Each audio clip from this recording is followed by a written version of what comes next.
তো সেই বামপন্থী মার্ক্সবাদী আড্ডায় আমাদের এই মুহূর্তে সারা বাংলা জুড়ে, সারা দেশ জুড়ে এবং আমাদের দেশের বাইরের, সীমানার বাইরে, বর্ডার টপকেও যে গোটা একটা বিরাট অংশের ল্যান্ডের ওপর একটা অস্থির, একটা অসহিষ্ণু পরিবেশ তৈরি হয়েছে।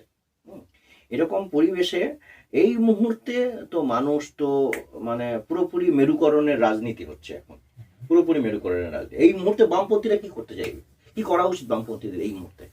বামপন্থীদের যেটা করা উচিত, মানুষকে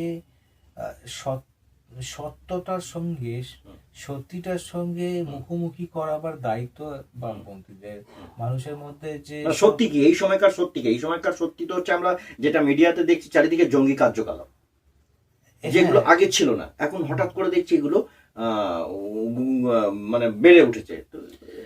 জঙ্গি কার্যকলাপ তো আগেও ছিল, তো এখন যে মিডিয়া যেগুলোকে সম্প্রচার করছে সেটা ভাবতে হবে যে এটা একটা ডাইভারশন ট্যাকটিক্স না তো, যে একটা রাষ্ট্রযন্ত্র যেসব আচ্ছা বুঝেছি, মানে তুমি যেটা হচ্ছে শিক্ষা ব্যবস্থা, কর্ম ব্যবস্থা, পরিযায়ী শ্রমিক, স্বাস্থ্য, জিনিসপত্রের দাম বেড়েছে, এই যে একটা বিপুল একটা মানুষের দৈনন্দিন জীবনযাত্রার একটা সাংঘাতিক অস্থিরতা তৈরি হয়েছে, সেটাকে তার অভিমুখটাকে বদল করার এটা হচ্ছে একটা এটা একটা ডাইভারশন ট্যাকটিক্স, যেটা রাষ্ট্রযন্ত্র মিডিয়াকে কন্ট্রোল করে সেই সব ইস্যুগুলো থেকে ডাইভারশন ক্রিয়েট করার জন্য এইগুলোকে ডেলিবারেটলি করছে।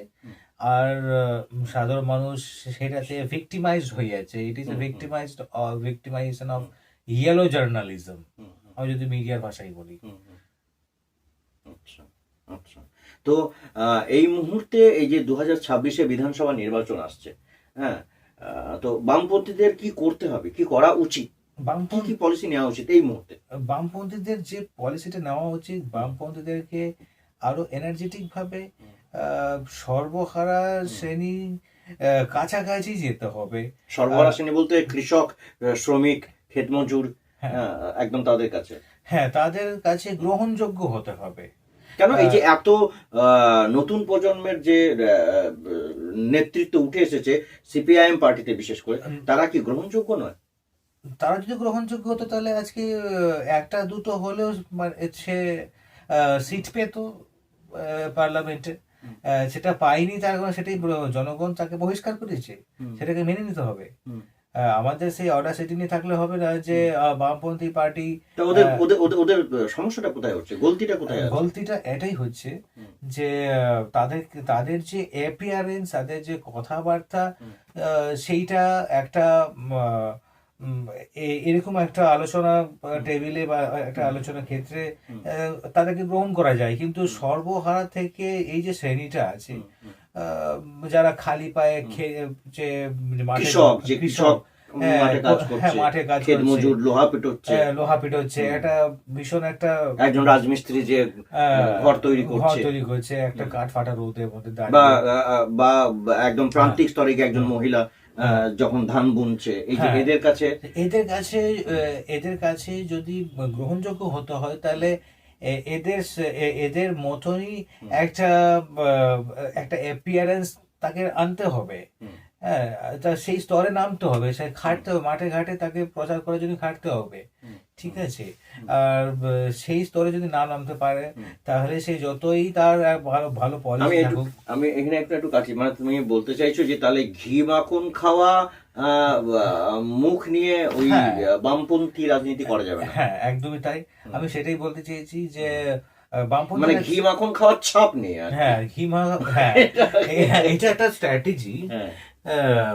এটাকে আমি বলবো যে এই স্ট্র্যাটেজি, এই পলিসিটা নিতে হবে যে একটা, যেমন আজকে একটা আরএসএস নেতা হতে গেলে, একটা বিজেপি নেতা হতে গেলে তাকে একটা ম্যান্ডেটরি একটা তিলক পড়তেই হবে, তাহলে সে একটা সেই শ্রেণীর লোকদের কাছে গ্রহণযোগ্য হবে, সেই সব ধার্মিক লোকদের কাছে, সেই মানে সকল্ড ধার্মিক, আমি বলবো যে রিলিজিয়াস ফ্যানাটিকদের কাছে সে গ্রহণযোগ্য হবে।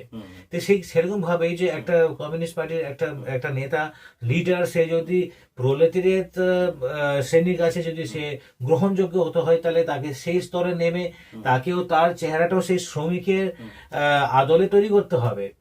আর আমি আমি সেটা যেটা সাজেস্ট করব সেটা হচ্ছে তাকে সেই স্তরে নেমে গিয়ে সে একটা মেকি একটা আহ, একটা যদি সে অ্যাপিয়ারেন্স নিয়ে থাকে তার থেকে ভালো সে তাকে সেই স্তরে গিয়ে আদতে তাকে কনভার্ট হতে হবে, একটা শ্রমিকে কনভার্ট হতে হবে, তাহলেই তুমি শ্রমিকের কাছে একটা বন্ধু হতে পারবে। এখন এই মুহূর্তে একটা বেশ সোশ্যাল মিডিয়াতে একটা সাংঘাতিক একটা আলোচনা চলছে, সেটা হচ্ছে এই যে 25শে ডিসেম্বর গেল গেল এই 25শে ডিসেম্বর সিপিআইএম ওয়েস্ট বেঙ্গলের অফিসিয়াল পেজে, হ্যাঁ, কাস্তে হাতুড়ি তারা এই যে সিম্বল, এই হাতুড়ির মাথায় একটা সান্টা ক্লজের টুপি দেওয়া আছে, দিয়ে বড়দিনের শুভেচ্ছা দেওয়া আছে। এই ছবিটা নিয়ে বিস্তর জল ঘোলা হচ্ছে, তোমার কিছু বলার আছে? জল ঘোলাটা কিরকম ভাবে হচ্ছে? এটা কি একটা নেগেটিভ ক্রিটিসিজম হচ্ছে? নেগেটিভ ক্রিটিসিজম হচ্ছে, কেউ পজিটিভ ক্রিটিসিজম, পজিটিভ মন্তব্য রাখছে, কিন্তু এটা নিয়ে বিস্তর একটা জল ঘোলা চলছে। এটা নিয়ে জল ঘোলা চলছে, নেগেটিভ ক্রিটিসিজমটাই বেশি হচ্ছে, তুমি বলে চাইছো তাই তো? নেগেটিভ ক্রিটিসিজমটা করছে এটা ডেলিবারেটলি সেই আইটি সেল করছে, ডানপন্থী যারা রাজনীতি করে তাদের আইটি সেল বলছে যে একটা ধর্মনিরপেক্ষ দল কিভাবে একটা ধার্মিক অনুষ্ঠানকে সে একটা অ্যাডভার্টাইজ করবে, বিজ্ঞাপন দেবে। তো আমি আমি বলতে চাই যে ধর্ম নিরপেক্ষতা তার পলিসির মধ্যে হতে পারে, তার যে ইকোনমিক পলিসির মধ্যে হতে পারে, কিন্তু ধর্ম তাই বলে সে যে একটা উৎসবে সে একটা আহ, ভাগ নিতে পারবে না, সেটা তার মনে মনে করি না। কারণ সে একটা রক্ত মাংসের মানুষ, সে তারও উৎসব করার একটা যথেষ্ট অধিকার আছে।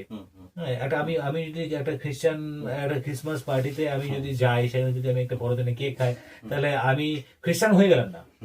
হ্যাঁ, তো এইবারে কিন্তু মানুষের যেটা বলার বক্তব্য হচ্ছে যে তুমি তাহলে তোমার একটা রাজনৈতিক দল, তুমি বৃহৎ অংশের মানুষের বা সর্বস্তরের মানুষের জন্য তুমি, তাহলে তুমি অন্য অন্য ধর্মের যে উৎসবগুলো রয়েছে সেখানে তোমার কতটা অংশগ্রহণ?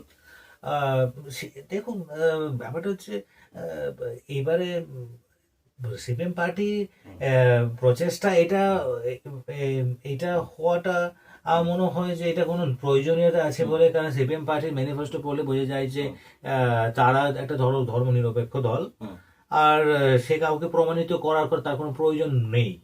হ্যাঁ, আর সে একটা একটা উৎসবের মেজাজে সে যদি একটা পোস্ট করেই থাকে যে কাউকে যদি শুভেচ্ছা জিনিস দেয়, তাহলে সেটাতে কোনো খারাপ কিছু নয়। আর আচ্ছা, এবার হচ্ছে এই যে 2026 বিধানসভা নির্বাচন আসছে, এই 2026 বিধানসভা নির্বাচনকে সামনে রেখে এই মুহূর্তে বামপন্থী দলগুলো বা সিপিআইএম পার্টির কি প্রস্তুতি নেওয়া উচিত এই মুহূর্তে, এবং তুমি কিছু যদি ট্রিক্স বলো? হ্যাঁ, আমি তো রাজনীতিবিদ নয়, বা আমি রাজনীতি পলিটিক্যাল স্ট্র্যাটেজিস্ট নয়, কিন্তু আমি আমার যতটা আমার নিজস্ব দৃষ্টিকোণ আছে সেখান থেকে আমি বলতে পারি যে তাদেরকে যদি বিধানসভা নির্বাচনের জন্য প্রস্তুতি নিতে হয়, তাহলে তাদেরকে সেই প্রাচীন যুগের সেই এই ঠাড়াবাদ এই একটা কৌটো বাজিয়ে কালেকশন করা, এই পদ্ধতিতে তুমি বলছো প্রচুর পয়সা চাই, ভোট জিততে হ্যাঁ, গেলে প্রচুর অর্থ চাই।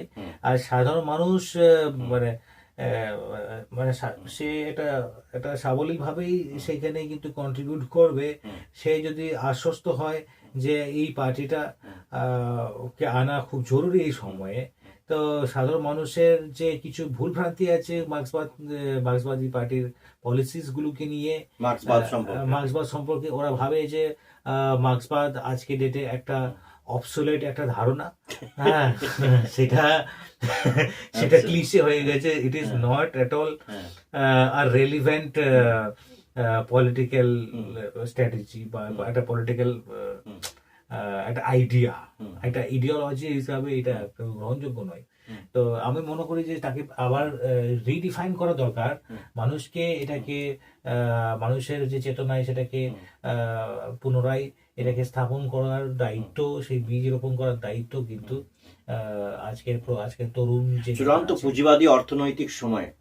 পুঁজিবাদী অর্থনৈতিক এই বৈষম্যের সময়ে যে মার্ক্সবাদের অর্থনীতি, যে একটা বিকল্প অর্থনীতি সাধারণ মানুষের জন্য, খেটে খাওয়া মানুষের জন্য, কৃষক শ্রমজীবী মানুষের জন্য যে এটা প্রয়োজন, হ্যাঁ, সেটা বলছো মানুষের কাছে বেশি করে নিয়ে যেতে হবে, সেই তথ্যটাকে নিয়ে যেতে হবে। হ্যাঁ, সেই যে ভুল ভ্রান্তি গুলোকে দূর করতে হবে।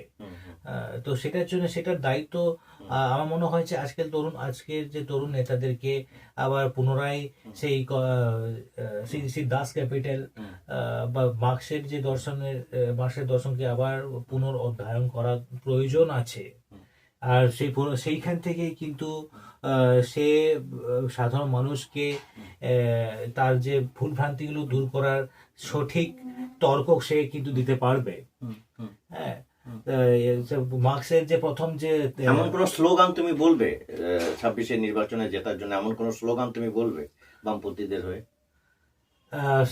স্লোগানের মানে তারা যে শব্দটা বলতে পারে মানুষের কাছে ভোট চাইবার জন্য।